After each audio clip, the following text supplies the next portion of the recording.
Hello, I am Rajeshri Joshi and I am presenting our final year project in partial fulfillment of BTech degree completion, and my teammates are Padma Lhamo and Jayanti Kumari.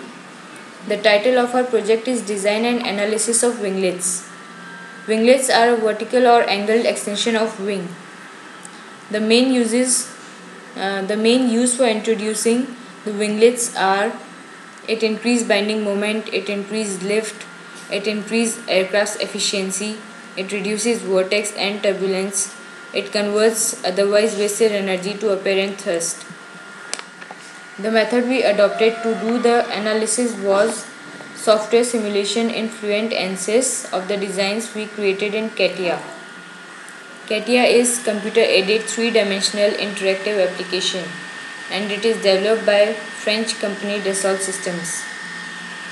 We took a three-capacity passenger aircraft having a wing of NACA 652-415 airfoil.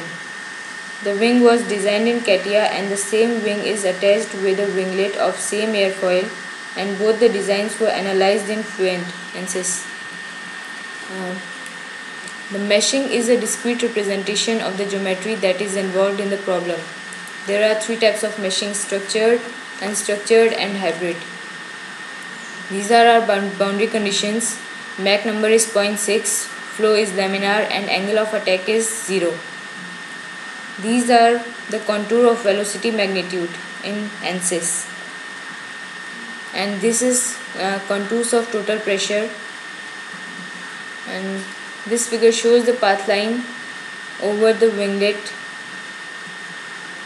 We got some readings between coefficient of lift, CL and angle of attack, and we made graph, and we can clearly see that coefficient of lift increases when we use winglets with angle of attack.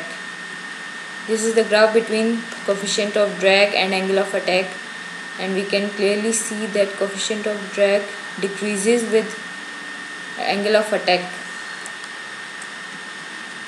And this is the graph between CL by CD and angle of attack. So the result we get from our project is coefficient of lift increases when winglets are used, coefficient of drag decreases, vortex reduces to large amount, and lift to drag ratio increases.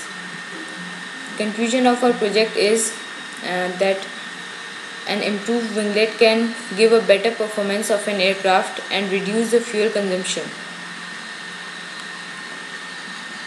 And by using CFD we can save our time and money, and we can make all modifications whenever and wherever it is required.